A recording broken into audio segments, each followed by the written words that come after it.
When the US got involved in the Vietnam War, they considered it a limited conflict.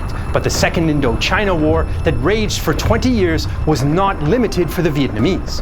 It cost the lives of millions of people, saw more bombs dropped than in World War II, and even before the first US ground troops landed in Vietnam, the CIA and thousands of Americans were already involved. So how and why did the US get into Vietnam?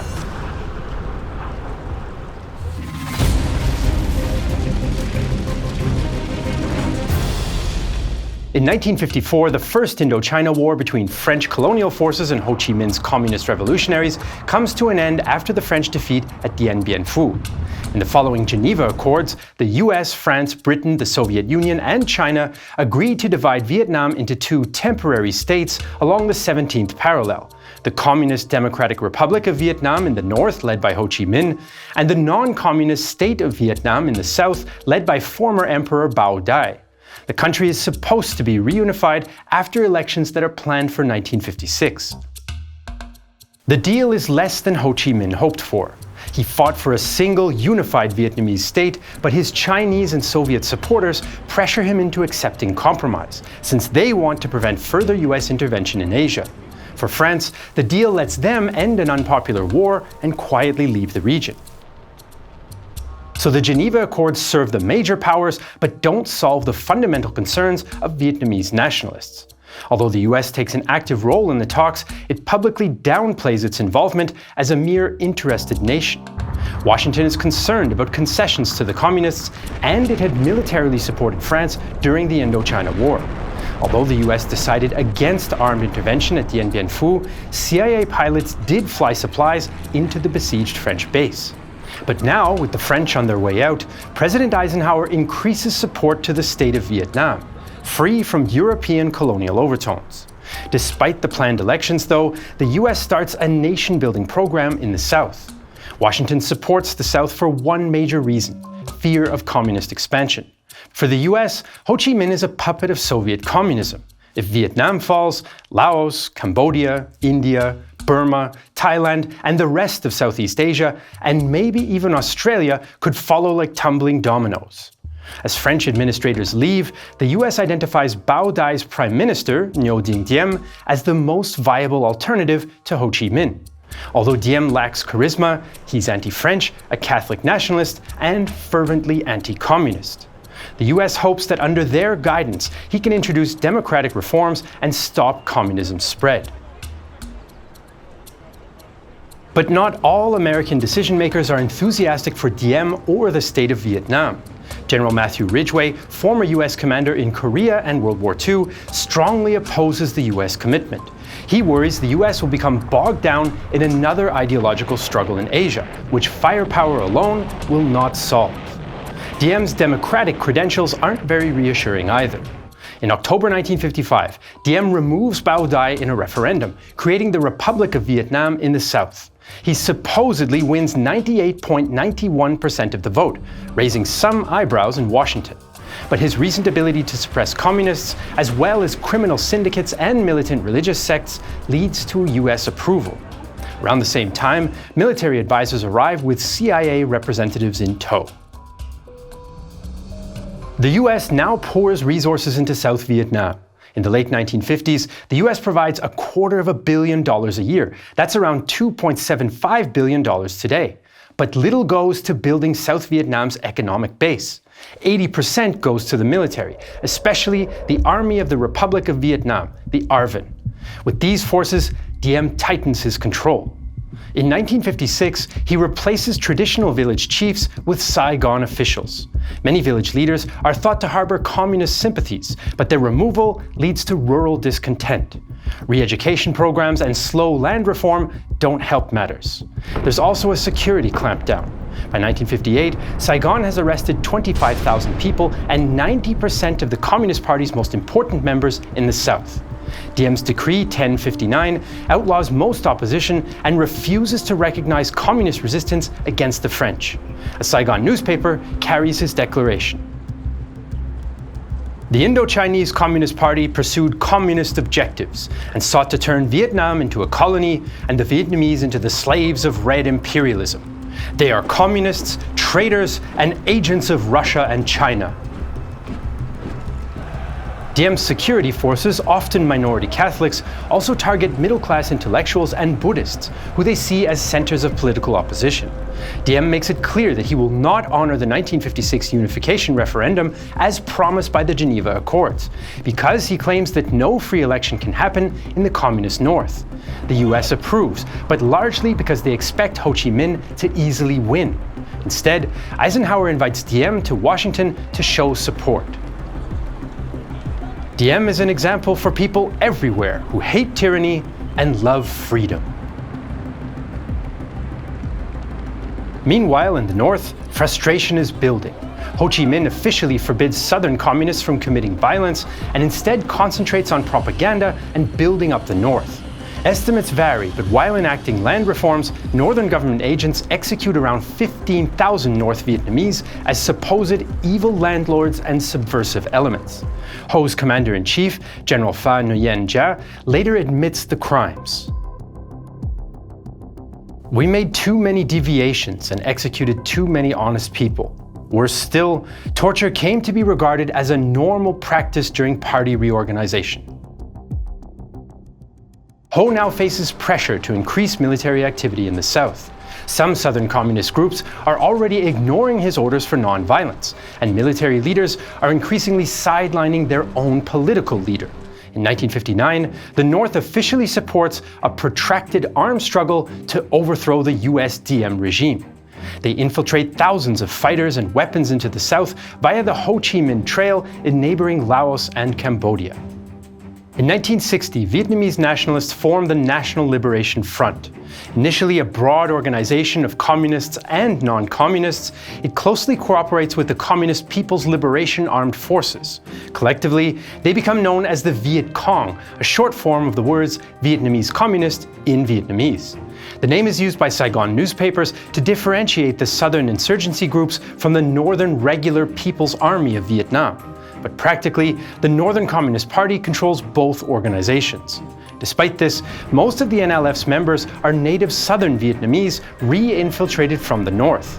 Despite their basic equipment, writer Le Ly Hayslip, who grew up in rural southern Vietnam, claims the Viet Cong had an important advantage over the urban and Catholic-dominated ARVN. In contrast to the ARVN, the Viet Cong were, for the most part, our neighbors. They did not insult us because they had been raised exactly like us. Where the Republicans came into a village overburdened with American equipment designed for a different war, the Viet Cong made do with what they had and seldom wasted their best ammunition, the goodwill of the people. As the Viet Cong expands, they step up their sabotage campaign.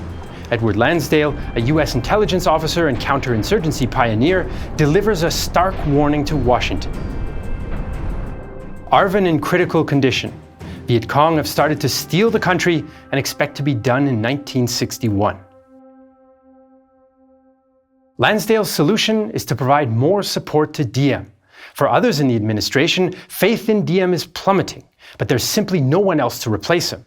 However, a new US president means a new Vietnam policy. So help you God. So help me. John F. Kennedy takes office in 1961 at a volatile time. Just before his inauguration, the Soviet Union announces it will support all groups fighting, quote, wars of national liberation. So Kennedy delivers a strong message during his inauguration.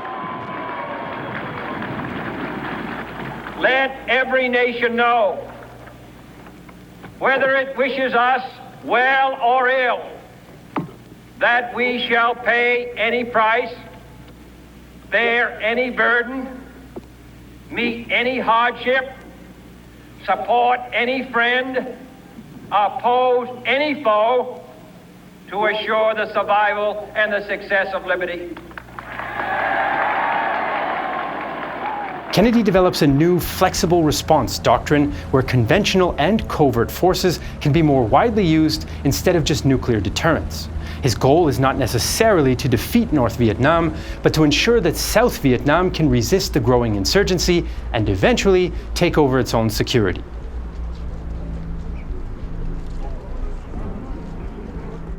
He also brings a new team into the Oval Office, including his so-called wise men. advisors with backgrounds in the military and government, as well as business, finance, and academia. Perhaps the most influential among them is Robert McNamara. As a manager at the Ford Motor Company, his meticulous, data-driven management approach was praised with saving the company. Kennedy now asks McNamara to bring the same number crunching to national security as Secretary of Defense. Kennedy's wise men encourage him to send more military advisors to Vietnam. By 1962, there are 11,300 of them, more than 10 times as many as under Eisenhower. The Geneva Agreement forbids any state from sending military personnel to either Vietnamese government, so advisors operate on technicalities. Officially non-combat personnel, they received personal weapons when in Vietnam and can theoretically only act in self-defense.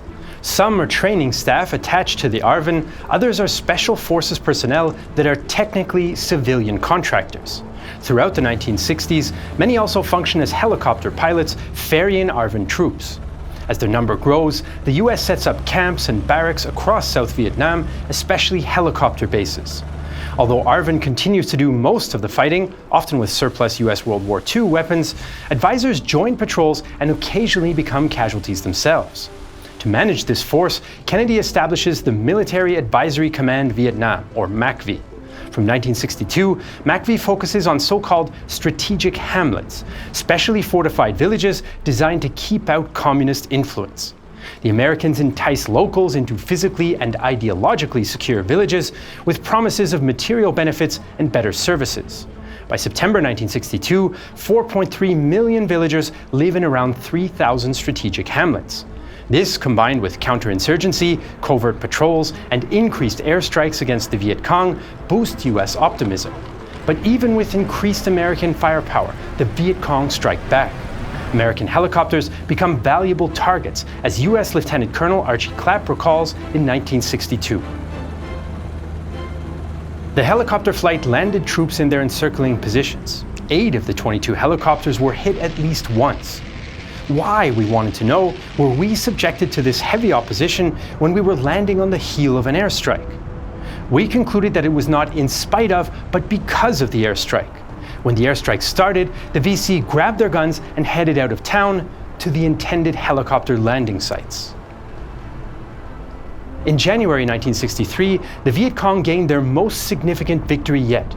Around 350 guerrillas defeat a much larger ARVN force at Ap Bac, including repelling flame-throwing armored personnel carriers and shooting down 5 helicopters. US advisors are surprised the Viet Cong stand their ground against air attacks, armored vehicles, and napalm. Meanwhile, despite their training, equipment, and support, the ARVN show poor leadership and little will to fight.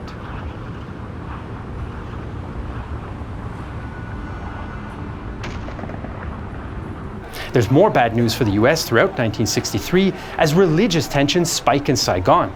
South Vietnamese government forces under Diem's brother and sister-in-law continue to suppress Buddhists. Around 75% of South Vietnamese are nominally or culturally Buddhist, but the government pressures city populations, especially army officers, to convert to Catholicism, as Buddhist Jiao Duc recalls in spring 1963. There was tremendous pressure to become Catholic so you could get ahead, and we began hearing about a lot of secret conversions. I was incensed by what was going on, and I felt it was dangerous. The issue dramatically hits headlines on June 11th, when Buddhist monk Te Quang Duc burns himself to death on a busy Saigon intersection. After US protest, Diem promises to introduce reforms, but his forces continue to raid Buddhist pagodas. To the US, Diem's government is now on its last legs. In August 1963, the US learns of plans for a coup against Diem by army officers. Historians debate the level of US involvement, but they certainly don't prevent the coup. Instead, US officials inform the plotters that they support South Vietnam, not a specific leader. On November 1st, South Vietnamese generals depose the government. They execute Diem and his brother in the back of an armored personnel carrier, an act which was likely not planned. This concerns the US, but they hope that the military government will more aggressively take on the Viet Cong. Soon after, another surprise killing shocks the world. On November 22, 1963, President Kennedy is assassinated in Dallas. By the time of his death, 16,000 advisors are in Vietnam and 100 have been killed. His vice president, Lyndon B. Johnson, will now lead the war effort. Johnson always wanted to be president, but not a war president. His passion is domestic reforms he calls the Great Society.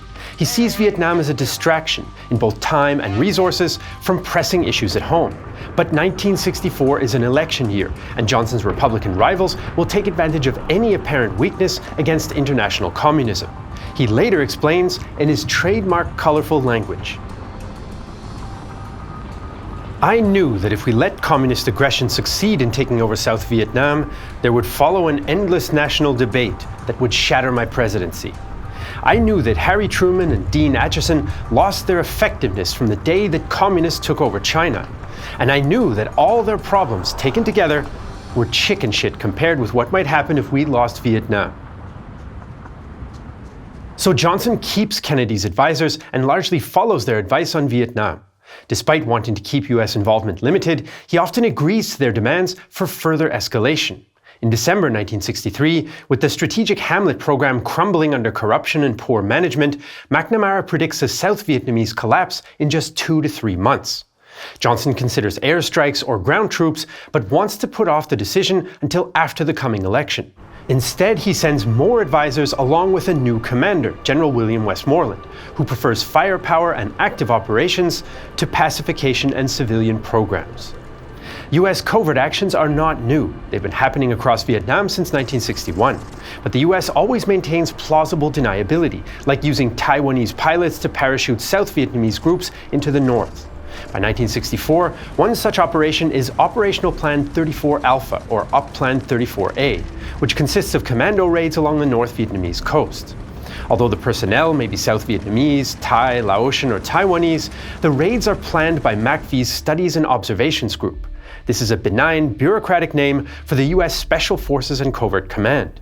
The US Navy also carry out their own covert operations known as De Soto patrols. The US destroyers with electronic surveillance equipment try to detect North Vietnamese communications and radar emissions. From a North Vietnamese perspective, the destroyers, which are supported by aircraft carriers, are likely motherships for the O-Plan raiders. This isn't true, but both O-Plan and De Soto missions often take place in the same general area, and although technically separate, De Soto patrols provide intelligence for the coastal raids. In July and August 1964, American destroyer USS Maddox operates around the Gulf of Tonkin on a De Soto mission. What was planned to be an uneventful cruise would soon result in one of Vietnam's greatest controversies. On the night of July 30th and 31st, 1964, O-Plan patrol boats bombard coastal North Vietnamese military installations. On August 1st, the Maddox enters the area. Its cruise is designed to be unprovocative and remain outside North Vietnamese waters. But the Maddox is as close as 14 kilometers to the shore, which North Vietnam considers within their territory, unlike the US interpretation. The North Vietnamese Navy assumes the American destroyer is responsible for the previous night's bombardment. On August 2nd, 3 Vietnamese torpedo boats head for the Maddox. The destroyer fires warning shots and then targets the boats. The North Vietnamese launch their torpedoes, but they miss. During the battle, the Maddox fires around 265 3-inch shells, but scores only one single hit. This encounter increases tension among the inexperienced American crew. On August 4th, the Maddox re-enters the Gulf together with the destroyer USS Turner Joy. The night is moonless and the visibility is poor. The captains have been told to expect further attack and soon encounter unknown radar contacts. At 21:34 hours, the Maddox opens fire and the Turner Joy joins soon after. Sonar men on both ships report multiple enemy torpedoes in the water. Crewmen also report seeing their wakes and enemy ships. As both US ships fire, they claim they've damaged and sunk enemy vessels. By 22:30, the Maddox makes evasive maneuvers while the Turner Joy drops depth charges and attempts to ram an enemy. After 2 hours, the battle is over, but not because the radar contacts disappear. Commander Herbert Auger realizes the number of supposed contacts and torpedoes is reaching ridiculous proportions. He begins to wonder if the contacts are real and if the Maddox and Turner Joy have just fired over 300 shells at nothing. Nevertheless, reports of a North Vietnamese attack are already on their way to Washington. Only on August 5th, when no one finds any debris of the destroyed enemy ships, does Captain Herrick on the Maddox send a skeptical report, but it's not a total denial that an attack took place. Captain Barnhart of the Turner Joy still insists that the attack happened. The Joint Chiefs of Staff urgently request information to give to the President. As messages flurry across the Pacific, both sides prioritize supposed torpedo and ship sightings. In the following days, both captains say that an attack did take place, although not as large as they thought. Meanwhile, McNamara relies heavily on intercepted North Vietnamese Navy messages, seemingly planning that attack. Johnson then orders retaliatory airstrikes at coastal bases in Vinh on August 5th. In the raid, North Vietnamese defenses shoot down 2 US planes and kill 1 pilot. On August 10th, Johnson signs the Gulf of Tonkin resolution, allowing further retaliation. It's not a declaration of war, but allows the president to repel any armed attack against the forces of the United States and to prevent further aggression. The US Congress overwhelmingly passes the resolution, and during the discussions, members condemn the unprovoked nature of the attack in international waters. Johnson doesn't tell Congress about Oplan or De Soto. Instead, McNamara claims the Maddox was on a routine patrol for the area and would continue to do so. The destroyer was carrying out a mission of patrol in those waters, in international waters. When it was attacked, it replied to the attack. It continued to carry out its mission today and will do so the remainder of this week in the same waters. The President has asked that the destroyer force be doubled and that an air cap, a combat air patrol, be available at all times on call to it. And as I think you know, he's issued instructions that in the event of a further attack upon our vessels in international waters, we are to respond with the objective of destroying the attackers. Following the crisis, Johnson's approval rating remains high, and in November, he wins a landslide election. Still, he promises to keep ground troops out of Vietnam. So what actually happened in the Gulf of Tonkin?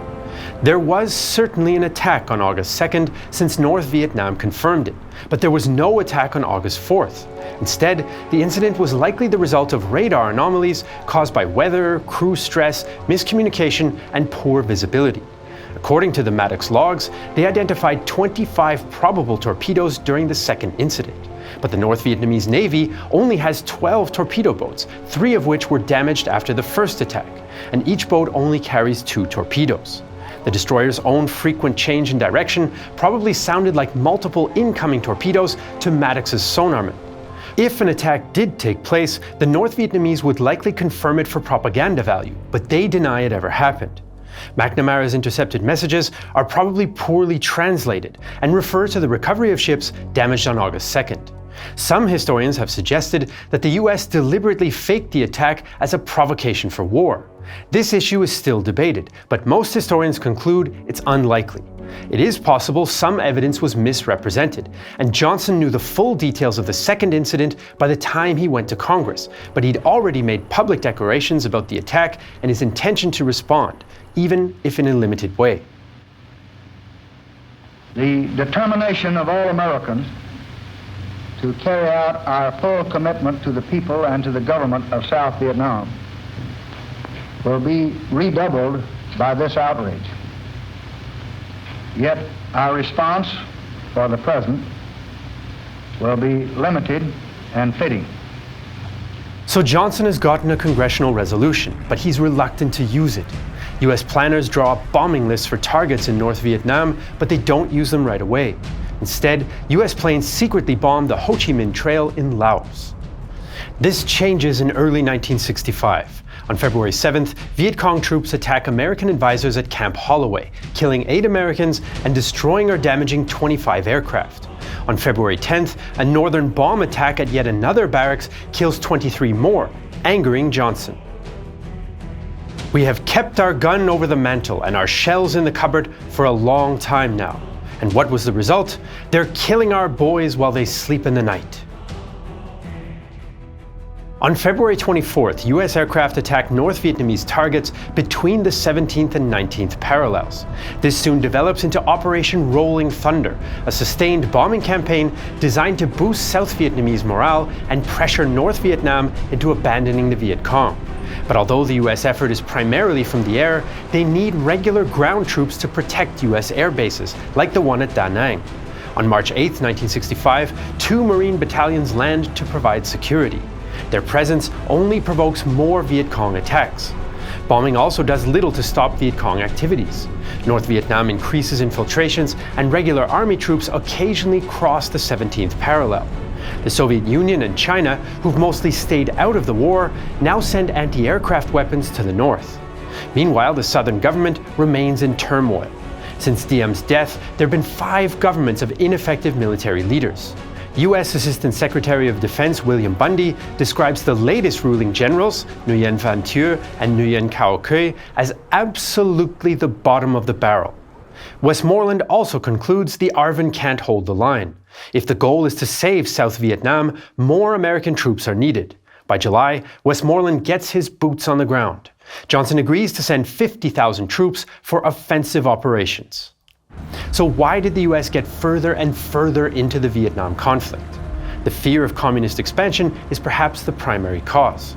South Vietnam was not democratic, but American leaders felt it needed to be a bulwark against communism.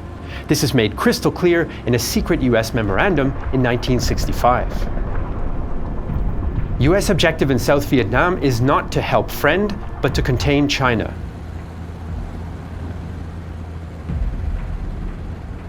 There are other reasons as well. Abandoning a nation the US had publicly pledged to support would be a global humiliation, and a personal one for Johnson. With Kennedy's legacy looming large over his presidency, he felt compelled to follow his commitment, although some historians suggest Kennedy considered withdrawal before his assassination. The Americans also expect to win. Many in the administration feel communist success until 1965 is not due to their strength, but to US restraint and the weakness of France and South Vietnam. Now Johnson had removed the gun from the mantle, this would, or so they thought, soon change. There were also racial overtones to American attitudes. Many US commanders had little regard for the fighting ability of the Vietnamese.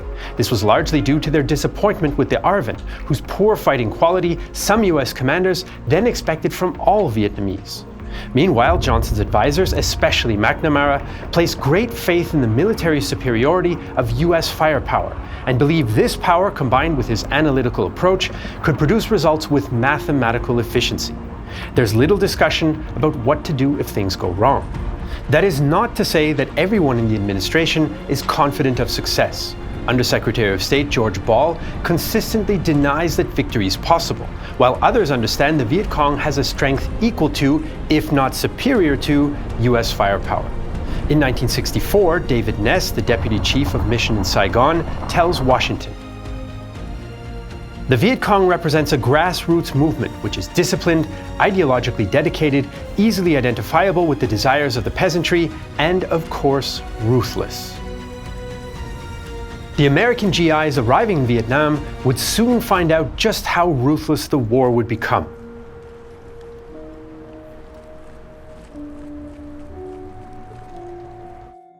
The Vietnam War is perhaps the most well-known hot proxy war during the Cold War, when the global superpowers were not battling directly out of fear of nuclear retaliation, even though they came close to direct confrontation during the Cuban Missile Crisis just a few years before the escalation in Vietnam. And while the nuclear arsenals expanded, the Soviet Union also pursued their vision of nuclear-powered communism by rapidly increasing the production of nuclear reactors. Whole cities were built to accommodate the new atomic elite that would help produce limitless energy. I bet you have the name of one of these cities, Pripyat. If you're interested to learn more about the Soviet nuclear program from its origins in World War II to the Chernobyl disaster and beyond, you can watch our new documentary series Red Atoms exclusively on Nebula. Nebula is a streaming service that we're building together with other creators and where we don't have to worry about the algorithm or advertising guidelines and where viewers directly support creators. If you go to nebula.tv/realtimehistory, you can get 40% off an annual subscription. For just $30 a year, you can watch Red Atoms or our other Nebula original series and much more. Want to learn more about an infamous Cold War icon? Check out Tip of the Spear by Mustard about the B-2 stealth bomber. And of course, on Nebula you can also watch all our videos ad-free and usually earlier than on YouTube. That's nebula.tv/realtimehistory for 40% off an annual subscription and supporting us directly. As usual, you can find all the sources for this episode in the video description. To learn more about the fighting in Vietnam before the US got involved, check out our video on the French Indochina War. If you're watching this video on Nebula or Patreon, thank you so much for your support. We couldn't do it without you.